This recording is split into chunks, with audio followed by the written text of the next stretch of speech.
some of Nintendo's best games were released on the Gamecube and the Wii.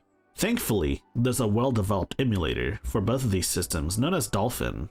As expected, it works really well with the Steam Deck. You can even play the games they were meant to be played with the GameCube controller if you've got a GameCube adapter. But honestly, the prospect of taking enhanced GameCube games on the go is just too enticing.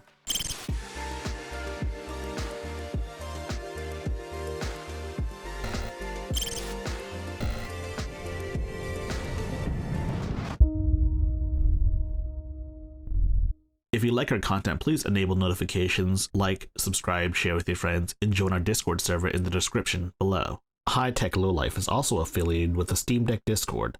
Links in the description below. So to begin with, we had to start with an iconic game, or rather, Mii Channel that people remember fondly, but didn't know that you could run a Dolphin. And you know what this is? The Mii Channel. So as you can see here, my associate Kyoukomelk is making a Mii of herself. I honestly don't know if you can use these Miis in games that support Miis. I'm pretty sure you can though, but I haven't extensively tried it out myself. Anyways, this is 4 times the resolution. Almost every game is 4 times resolution unless we say otherwise. One interesting thing to note is that we're not actually using a Wiimote here, instead we're using a mouse. You can also make use of the Steam Deck's trackpads to emulate, Wiimote functionality. This is Mario Kart Wii, and Mario Kart Wii is a very, very good Mario Kart game. And you might be wondering, why would I want to play Mario Kart Wii when I could play Mario Kart 8 on Cemu or Yuzu for that matter? Sometimes you just want to revisit older Mario Kart titles. Anyways, here's Mario Kart 8 running at 4 times the resolution. I gotta say, it looks pretty darn good.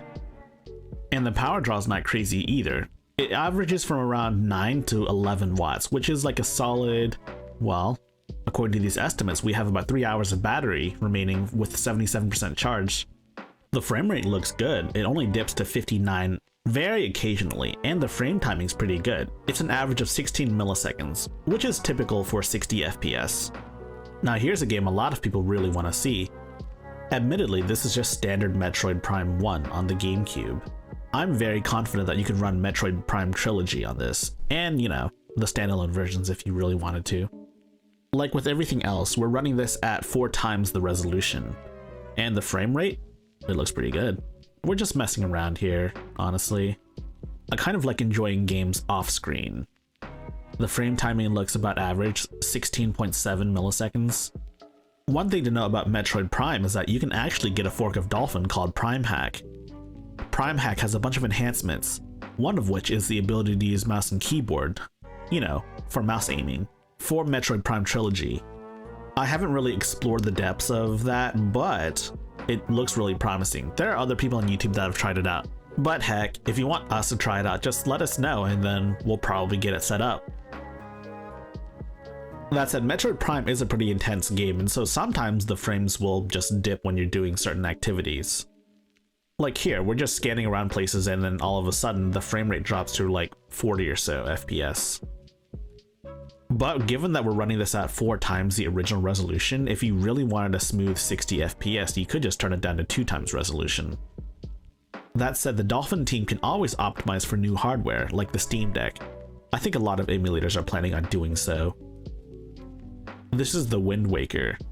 Yes, we already tried the Wind Waker on Cemu and it works great. Now we get to try it here on the Gamecube. Some people want to play the original and that's fine. They think the original looks better. That's fine as well. What's even more fun is that we get a consistent 30 FPS. Given that the game runs at 30 FPS on the real hardware. We're running this at 2 times the resolution, given that we couldn't really run at 4 times the resolution without tanking frame rate a bit. The frame rate is very consistent, only occasionally dipping to 29 FPS, at least in this first area.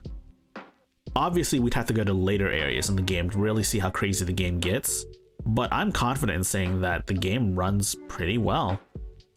Close to identical to the original hardware.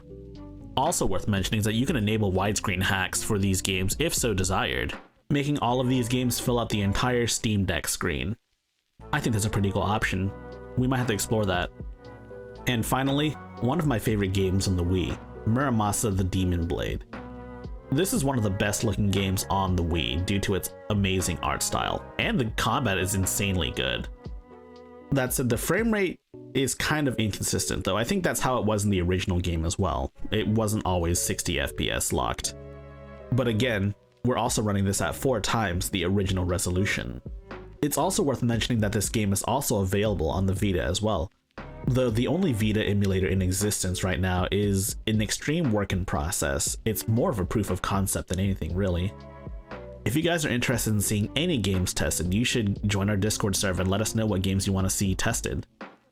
We'll test anything from emulated games all the way down to, you know, the latest AAA hottest titles, if so desired, of course. Until then, I'll see you guys next time. Hopefully, we won't be as busy this week as we were last week.